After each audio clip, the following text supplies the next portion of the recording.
Sejam bem-vindos todos que nos acompanham para o programa de hoje e que estão acompanhando a Expert 2021, que é o maior evento de investimentos do mundo e que conta com os maiores especialistas de diversos setores e assuntos, não só local, mas também no internacional. Esse ano contamos com mais de 200 palestrantes, mais de 500 mil pessoas inscritas, um super sucesso aqui na disseminação de conhecimento dos mais variados assuntos para todo o público. Sou Rafael Kubert, sou um dos responsáveis pela distribuição de fundos de investimento na XP, e para a pauta agora, cenário e estratégia de investimentos da Greenper Capital, contamos com a ilustre presença do Silvio Castro, sócio, fundador e gestor da Greenper. Lembra quando eu falei ali que a gente contava com os maiores especialistas aqui? Então, a lista não podia estar completa se a gente não tivesse a presença aqui da participação do Silvio esse ano. Desde a sua chegada no mercado, ali em 98, o Silvio chegou a administrar recursos das famílias mais ricas do país, chegando a bilhões de reais, é super respeitado por todos no mercado, possui um histórico realmente invejável. Silvio, com outros veteranos da indústria, fundaram a Greenper, a gestora que a gente lançou no início desse ano na nossa plataforma, 2021, aqui na plataforma de fundos XP. O sucesso foi tamanho que, poucos meses depois do lançamento dos produtos, já contam com com quase 700 milhões sob gestão e possuem aproximadamente ali 13 colaboradores já. Silvio, muito obrigado pela presença, um prazer ter você aqui hoje com a gente. E sem me alongar demais aqui no início, passo a palavra para você se apresentar devidamente e contar um pouquinho, por favor, para a gente aqui, quem é Silvio Castro. Rafa, primeiro, obrigado pela oportunidade do bate-papo, um privilégio fazer parte desse evento que é colossal e virou já um marco na nossa indústria aqui no Brasil. Bom, deixa eu me apresentar então rápido, sem querer chover muito no molhado, porque o Rafa já me apresentou, mas, eu estou na indústria desde o final dos anos 90, sempre em gestão de fundos, comecei na área de risco, depois renda fixa, aí fui trabalhar em fundo quant fora do Brasil. Na volta, eu comecei a fazer muita estratégia macro e estou fazendo isso desde então. Minha formação é engenheiro pela Poli, com mestrado em finanças pela London Business School, e ao longo aí desses 20 e poucos anos, eu tive o privilégio de trabalhar em alguns dos melhores bancos do mundo, né? Goldman Sachs, Credit Suisse, ABN AMRO, onde eu tive a felicidade de trabalhar com gente muito especial, muito competente e que acabou me dando a honra de se juntar comigo nesse projeto da Greenper Capital, que já virou uma realidade, não é mais um projeto. Boa, Silvio. E aí, conta então um pouco para a gente, você tem um histórico realmente passando por banco holandês, por banco americano, as maiores instituições que existem, né, no mercado financeiro. E aí, como é que foi a ideia de montar uma gestora independente? Como é que foi? Conta um pouquinho para a gente como é que foi a ideia de montar a Greenper. Bom, acho que uma vez eu já comentei um pouco sobre isso, talvez até contigo mesmo no Outliers, né? De fato, é um sonho antigo, Rafa. Assim, desde que você entra na indústria de gestão, primeiro que você se sente privilegiado de fazer parte de uma indústria onde você é forçado a aprender um pouco todo dia. Então, a grande verdade é que eu nunca tive vontade de sair dessa indústria. E eu acho que o objetivo final de qualquer gestor não é virar um executivo, mas sim virar o gestor da sua própria gestora. Eu acho que esse foi um processo que vocês ajudaram a facilitar muito, porque durante muito tempo a nossa indústria ela era relativamente concentrada em poucas assets, com poucos canais de distribuição possíveis, e de 5, 10 anos para cá, isso se tornou algo muito mais democrático, né? A segunda coisa que eu acho que foi o que me fez sair do um dia vou fazer para agora é a hora de fazer, é a hora que você se sente confortável com o processo de investimentos que se refinou e principalmente a sua capacidade de trazer junto com você um time excepcional. Quando eu consegui essas outras duas peças para o quebra-cabeça, aí o projeto da Greenper conseguia sair do papel.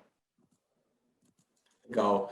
E aí, Silvio, a gente aqui acompanhando a gestora, para o pessoal que ainda não conhece, né? Quais são os principais vetores, os pilares que vocês costumam acompanhar e como é que vocês fazem? Como é que é o processo de investimento da Greenper?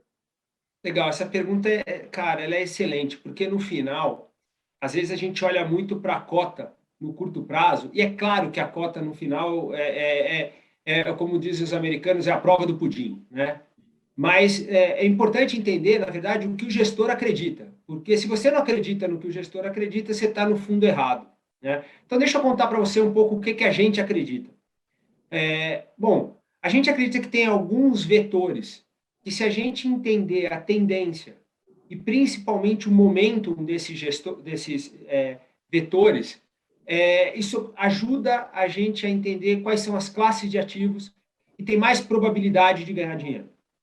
E aí, uma vez você entendendo isso, não é certeza que você vai ganhar dinheiro, mas primeiro, evita que você dê grandes derrapadas, eu vou falar sobre isso daqui a pouquinho, se a gente for falar de cenário.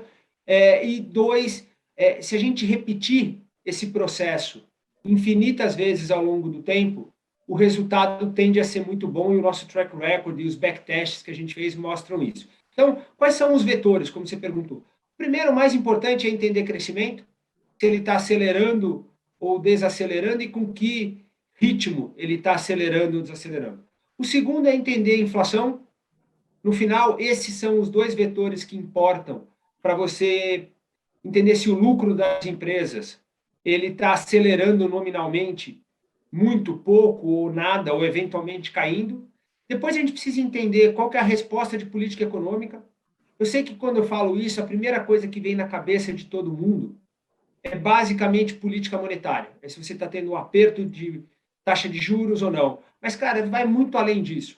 A gente está vendo essa discussão toda com mudança de reforma de imposto de renda, discussão de precatórios, que política econômica ela gera muito ruído e vai muito além simplesmente de política monetária. Terceira coisa importante, no final, todo mundo que está na indústria de gestão, todo mundo que está tocando dinheiro proprietário de um banco ou está gerindo o seu próprio dinheiro, baseia o quanto você consegue assumir de tamanho de posições com a sua percepção de risco do mercado. Então, tem um pouco que são esses outros três vetores que eu já falei, mas tem um quarto vetor importante, que é o mercado está chacoalhando muito ou pouco. Normalmente, quando o mercado está chacoalhando muito, ele vai permanecer um bom tempo chacoalhando muito. E normalmente, quando ele está chacoalhando pouco, ele vai permanecer um bom tempo chacoalhando pouco. O que significa que, se você está num cenário onde a volta baixa, normalmente é um cenário mais convidativo para você aumentar um pouco de risco. Se você está num cenário onde a volta está mais alta, normalmente os espíritos animais eles se retraem um pouco. Então, esse é um outro vetor que é importante para a gente. Por fim, essa é outra coisa super importante que a gente presta muita atenção, é o posicionamento dos agentes. É tentar entender se as pessoas estão muito compradas em proteção ou não, é tentar entender se o pessoal entrou muito numa determinada classe de ativo, se os ativos que o pessoal está carregando é líquido ou não, porque muitas vezes você até pode ter os fundamentos relativamente positivos, mas se você tiver um posicionamento ruim, na hora que vem um choque de vol, o pessoal não tem muito o que fazer, não tem como sair dessas posições. Dependendo para onde esses vetores eles estão apontando, eles dão duas respostas, ou nos ajudam a chegar em duas respostas. Primeira resposta e mais importante é que ativo que é bom a gente está posicionado e que ativo que não é bom está posicionado. Segunda resposta é, a gente deveria estar com muito ou pouco do nosso orçamento de risco sendo utilizado. E é isso que a gente tenta fazer. A gente não tem nenhum problema de ocupar 100% do nosso orçamento de risco, como não tem nenhum problema de ocupar 20%, 30% só do orçamento de risco. Tudo vai depender da nossa interpretação e a gente usa muito ferramental quantitativo e machine learning para ajudar a gente a sistematizar esse processo. Legal. E aí, olhando para internacional e Brasil, né? Eu acho que não precisa ser necessariamente um ou outro, mas como é que está dividido o risco dos fundos hoje? Quais as principais oportunidades de investimento local e fora do Brasil? Então, vamos lá. Primeira coisa importante, tanto no Brasil quanto lá fora, o cenário ainda é de aceleração de crescimento, mas cada vez numa segunda derivada menor. O que eu quero dizer com isso? O crescimento continua acelerando, mas provavelmente ao longo desse segundo semestre você vai ver ele se acelerando menos. O que por si só já diminui um note do quanto você se dispõe a tomar determinados riscos na carteira para buscar ativos que se beneficiam da aceleração de crescimento. Segunda coisa importante, inflação. A gente está mais no campo daqueles que acreditam que a inflação fez pico e agora a gente tende a ver a inflação desacelerando gradualmente, tanto no Brasil quanto no exterior. Aqui, talvez mais gradualmente, pelos riscos fiscais, lá talvez desacelere um pouquinho mais rápido. Bom, quando a gente olha a volatilidade, é um cenário de baixa vol lá fora, vol mais alto aqui. Resposta de política econômica. Claramente, uma resposta de política econômica que acomoda mais lá fora, e aqui, como em vários outros multimercados, a gente já está sendo obrigado a puxar um pouco o freio de mão. Fora todo o ruído político que a gente está enfrentando no Brasil agora. Por fim, quando a gente olha posicionamento, lá fora, o posicionamento, por incrível que pareça, bem mais leve, e aqui, o mercado bem mais congestionado. Eu entro nesse detalhe daqui a pouco, mas a gente tem uma temporada relativamente robusta de IPOs. Você teve uma colocação grande de dívida no mercado e os agentes tomaram esses ativos e você teve saída do investidor estrangeiro agora, teve uma redução na entrada de recursos dentro de fundos de ações e dentro de determinados fundos multimercado, e isso diminuiu um pouco o ímpeto comprador do mercado. Então, o posicionamento no Brasil é um pouquinho pior do que o que a gente vê lá fora. Resumo da ópera. Como é que a gente está posicionado a carteira agora? A maior parte do nosso risco está fora do Brasil. A gente está com por volta de uns 12%, 13% comprado em Bolsa Estados Unidos. A gente tem uma posição comprada em bonds de Latam. A gente tem um short de high yield nos Estados Unidos. Então, esse é o nosso book internacional, junto com uma posição de commodities agrícolas e crédito de carbono. Então, a nossa visão a gente, por razões idiosincráticas, a gente gosta desse game das commodities agrícolas e do crédito de carbono, a gente acha que é um trade de médio prazo, mas com uma vol muito alta, então a gente tem que diminuir um pouco o quanto cabe no nosso orçamento de risco, e essa relação bolsa versus high yield para a gente é espetacular, porque o spread de crédito está nas mínimas históricas lá fora, e você tem um movimento mais provável de abertura das taxas de juros.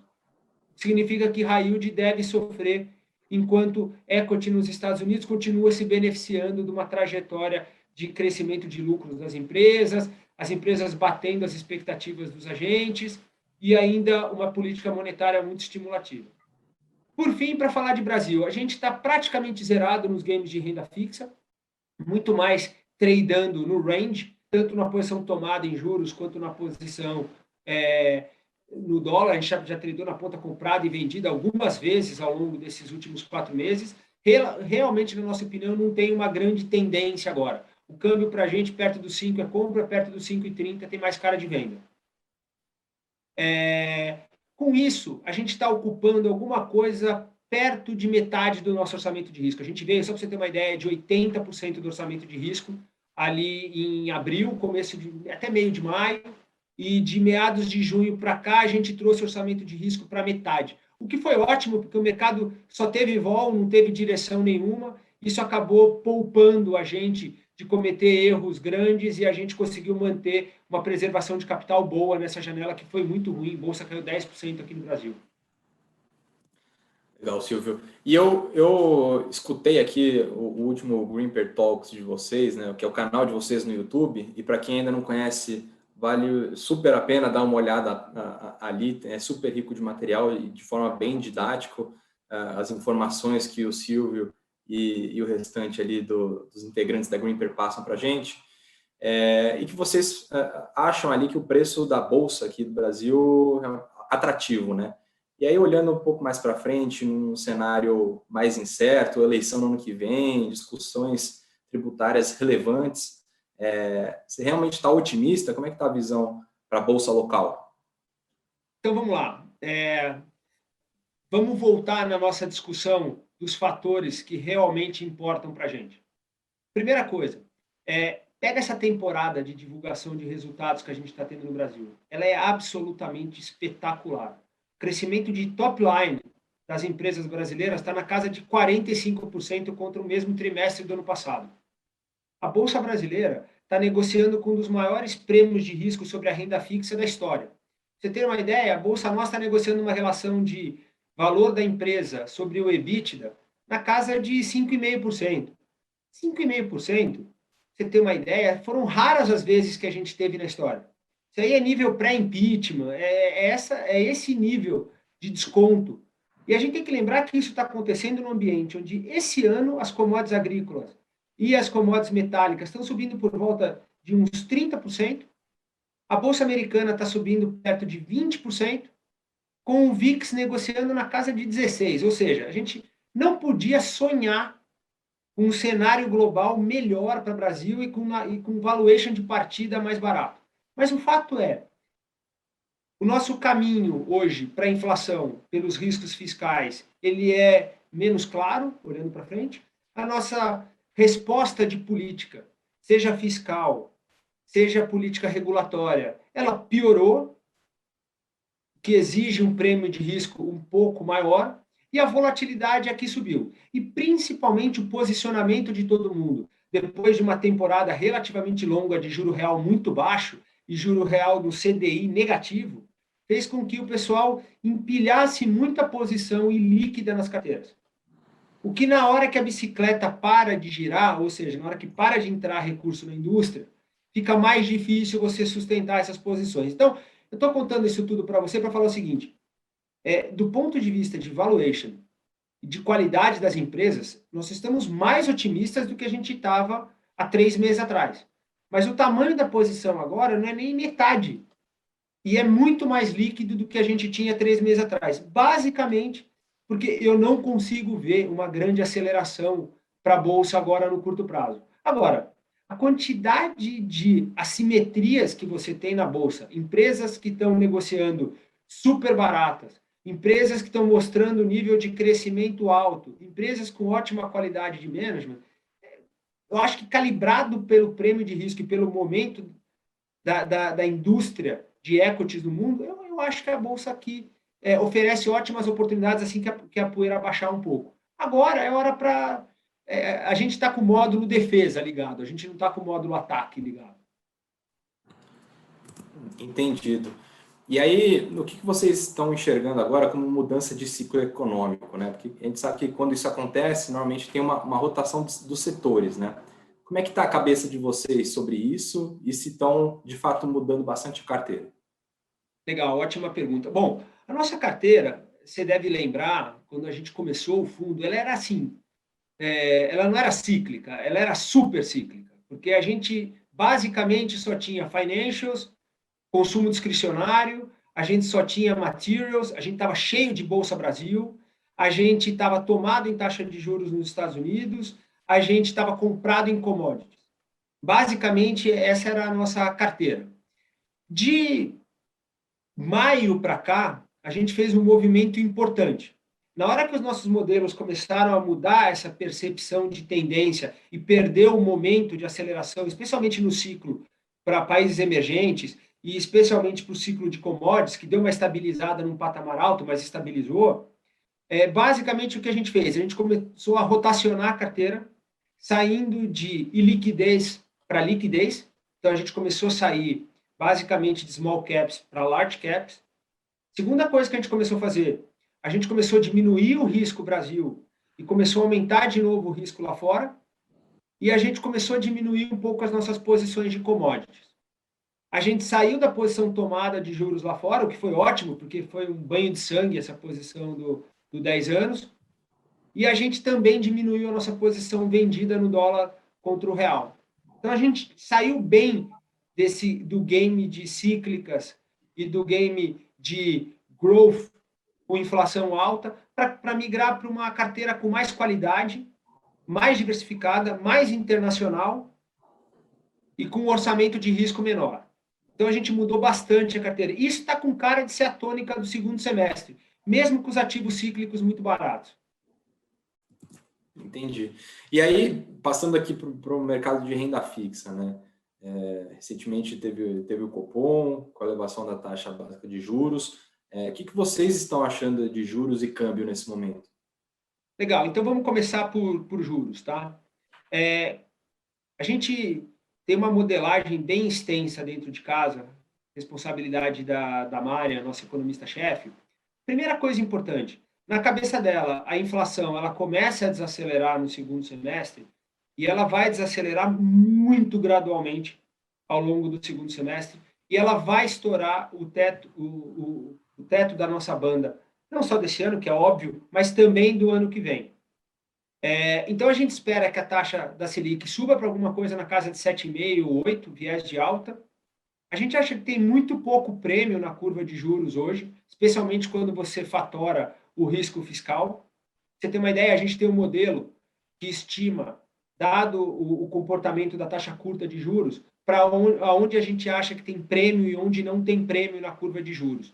A nossa curva para o Brasil hoje tem um dos menores prêmios de risco histórico. Então, a gente acha que, apesar de parecer gordo, esse pré de 1 ano, 2 anos, 3 anos, a gente acha que, passadas 2, 3 reuniões do Copom, vocês vão perceber que o prêmio de risco é baixo, na verdade. Você tem lá os 50 bips, 100 bips, dependendo do ponto da curva. Então, não é hora ainda. E a outra coisa, o que as evidências empíricas mostram é mau negócio ficar aplicado em juros durante o ciclo de alta. Você normalmente você pode até ganhar dinheiro na ponta a ponta do ciclo de alta. Raramente isso acontece, mas é sempre com muita dor. Assim, é o tipo do trade que é muito sofrimento. Então, para quem já está com a cabeça de falar, não, já vou falar para o meu cliente que agora é hora de comprar um título pré, cara, devagar com a dor, espera um pouco que ainda tem pouco prêmio. A gente está mais tradeando na ponta tomada do que aplicado. Deixa eu falar rapidinho de câmbio. O nosso câmbio, de fato, a 5,30, me parece um câmbio relativamente barato para o momento do ciclo de commodities que a gente está, dado que a gente praticamente zerou o nosso buraco em conta corrente. Mas o fato é, enquanto a gente tiver essa percepção de risco político e de risco fiscal, algum prêmio vai acabar se refletindo. Então, a gente está operando mais nos extremos desse range. A gente não acha que tem muita força para passar dos 5,30, 5,40, porque, de fato, é muito dólar que tem para entrar. Mas também a gente tem dificuldade de ver o câmbio que o pessoal estava falando aí, que vai para 4,50, 4,80, num cenário político um pouco mais turbulento. Então, hoje, o câmbio para a gente está meio que por aí mesmo. É para tradar range. Tem mais cara de venda de vol do que qualquer coisa. Opera range e coloca o stop curto, fora do range. Bacana. E aí, trazendo então um pouco para a realidade, né, da gestora. A gente começou com 2 fundos, né, o Greenper Blanc, que é o multimercado, e o Greenper Meru, que é o long base, né? Consegue explicar um pouquinho a diferença de cada um rapidamente e se tem uma previsão de novos lançamentos, tem alguma coisa no forno? Legal, ótimo. Então vamos lá. Começando pelo Meru. Meru é o nosso long bias, faz tanto equities Brasil quanto equities internacionais. A ponta net comprada dele fica entre 50 e 100, dependendo dessa nossa visão de cenário. É um fundo bem diversificado, tanto na ponta long quanto na ponta short. Não é aqueles fundos que você vai ter muita surpresinha de um papel sofreu e levou o fundo para ter um mês horroroso. O André sempre conseguiu ganhar muito dinheiro operando carteiras bem líquidas e bem diversificadas, e o começo do Meru já mostra isso de novo. Bom, o Blanc é o nosso multi-estratégia macro, é um fundo que tem 4 books, é um fundo que tem uma vol que a gente espera na média do ciclo, mais para casa dos 5% a 7%. A gente está ocupando bem menos que isso de vol, a gente deu sorte, porque quando a gente estava grande, o mercado estava com pouca vol e a nosso favor, e quando a gente diminuiu é que o mercado ficou mais volátil, então parece que a gente está com vol baixa no fundo, mas é que, na verdade, de fato, a gente operou bem esse ciclo.